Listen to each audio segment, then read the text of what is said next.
All right, Amber, these numbers are pretty surprising. It's from a Reuters poll. This is not a right-wing news organization that put these numbers out. A Reuters poll says between April 22nd, April 29th, the approval rating from black males of President Trump, it has doubled 11% to 22%.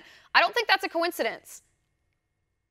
Right, and I will note that while the sample size is kind of small for the poll, this is the highest approval rating among black males and actually all black people since they've been doing the poll back in January of 2018. So for all of 2018, this is the highest approval rating that they've recorded for Trump among black people. I don't think it's a coincidence either, and I think there's two things happening here.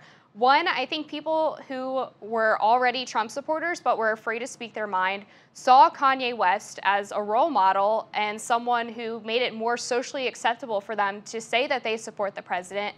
And I think he's also encouraging people to think about why they don't support Donald Trump, and they're thinking that possibly the black unemployment rate being the lowest it's been in 17 years is something to celebrate and consider flipping their support to Donald Trump. Another interesting part from this poll is that the rate of people who said they had mixed feelings about the president increased pretty greatly. So this shows that Kanye West speaking his mind is actually causing people to reconsider why they support Democratic policies and whether or not they should support the president instead.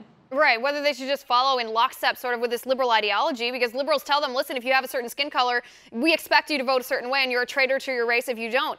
There's actually a third part of this poll that I found to be the most interesting and maybe even the most telling here. So we had the approval rating, and then we had the mixed feelings. That was, I think it moved from 1% of people said they had mixed feelings about Trump. Now it's about 7%. But when you look at the disapproval rating, on April 22nd, the disapproval rating was 89% from black males. It has dropped to 71%.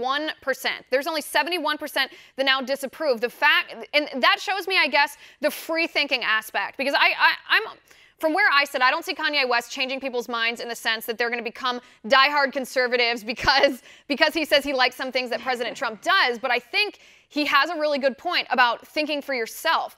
Don't just listen to what someone else is telling you that you should be thinking. And the fact that this disapproval rating, which was almost as universal as polling can get for disapproving of someone at 89%, the fact that that has dropped shows me that people are saying, wait a second, do I actually disapprove of President Trump, or did I just say that because someone else told me to think that?